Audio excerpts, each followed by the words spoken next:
Attitude is very important for the broker. You are the doctor of real estate. Client से ज्यादा knowledgeable हूँ। Doctor साहब क्या बात कर रहे हो, मेरे को तो बुखार है। Real estate industry totally different as compare to other country. Broker को क्या बड़ा बनाता है? नॉलेज, राइट, जो आपके पास है। दूसरा क्या बड़ा बनाता है? उसका attitude. Attitude is very important for the broker. अगर आपका एटीट्यूड नहीं है तो आप कुछ भी नहीं हो भाई,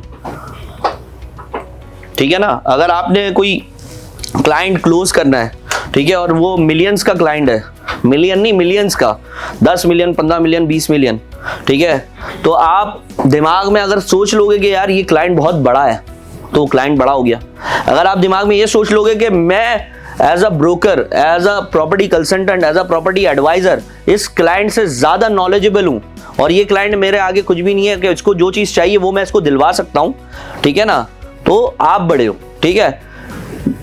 डिफाइंड बड़े और छोटे की सिर्फ इतनी है। अगर डॉक्टर के पास आप जा रहे हो, अगर डॉक्टर ये सोच ले कि ये मरीज है, ठीक है ना, ये पेशेंट है, this patient is like bigger than me, ठीक है, इन द नॉलेज, तो क्या वो उसका इलाज कर सकता है? क्योंकि पेशेंट तो आता है, वो 10 बातें करता है, वो डॉक्टर को ये भी बोल सकता है डॉक्टर साहब क्या बात कर रहे हो, मेरे को तो बुखार है, आप मेरे से कुछ और बात कर रहे हो। अब बुखार किस वजह से डॉक्टर को पता है, लेकिन वो जो पेशेंट है वो अपनी तरफ से बात कर रहा है, तो अब डॉक्टर बोल रहे अरे वाह भाई इसको तो मेरे से ज्यादा नॉलेज है, तो वहां पर डॉक्टर क्या उसका इलाज कर पाएगा? ठीक है, तो you are the doctor of real estate, right. You know very well as compared to other agents, you know very well as compared to client. Even client is knowledgeable, it's good, but it's not knowledgeable like you. So it's depend on you कि आप उनको किस तरीके से treat करते हो। It's totally depend on you. Client को जब तक जो चीज़ चाहिए वो आप उसकी नीड क्रिएट नहीं कर सकते या वो आप उसको समझा नहीं सकते तो आपकी डील क्लोज नहीं होगी। क्लाइंट को क्या चाहिए फर्स्ट आपको समझना है। अगर क्लाइंट कंफ्यूज है तो आपने उसकी कंफ्यूजन कैसे दूर करनी है आपको पता होना चाहिए। रियल एस्टेट इंडस्ट्री दुबई की is totally different as compare to other countries. ये बिल्कुल अलग ही वर्ल्ड है। Dubai real estate totally different world, totally different industry as compare to whole over the world.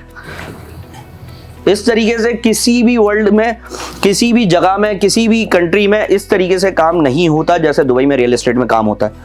एक एक क्लाइंट के पीछे 10-10, 20-20, 25-25 एजेंट लगा हुआ है, ठीक है। जो सबसे फास्ट होगा, जो सबसे नॉलेजेबल होगा, जो सबसे स्ट्रांग होगा। स्ट्रांग मीन्स फिजिकली नहीं कि बॉडी बिल्डर है ये स्ट्रांग है, no, mentally strong. If you are mentally strong then you can close the deal.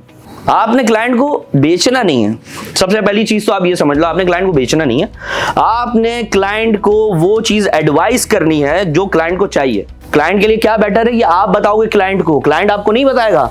Client को पता ही नहीं है, वो बेचारा 10 लोगों की बातें सुन के आया हुआ है, वो नॉलेजेबल हो गया है, वो रियल एस्टेट की वीडियोस देख के आया, वो नॉलेजेबल हो गया है, उसको ये लग रहा है। लेकिन ग्राउंड लेवल पे, सारे ऑपरेशंस लेवल पे, प्रैक्टिकल लेवल पे आप सारी और बाय बुक आप जानते हो, right. You know by book, you know by law, you know by practically. तो क्लाइंट कैसे नॉलेजेबल हो गया? क्लाइंट को सब पता था, क्लाइंट पहले से जानता था, क्लाइंट को ये पता है, क्लाइंट को वो पता है। आपको वो चीज पता होनी चाहिए जो क्लाइंट बोले ना, तो आप क्लाइंट को बोलो सर आपको इसकी आधी बात पता है। आपने आधी बात से अपना परसेप्शन बना लिया, कहानी खत्म हो गई, राइट। अगर क्लाइंट आधी बात किसी की सुन के, आधी अधूरी बात ही पता होती है, क्लाइंट को पूरी बात थोड़ी पता होती है। पूरी बात तो आपको पता है, आपने उस सेंटेंस को कंप्लीट करना है ना, वहां से जहां से वो छोड़े वहां से आप लेके कंप्लीट कर दो उसको, तो आपका मसला हल हो जाता है।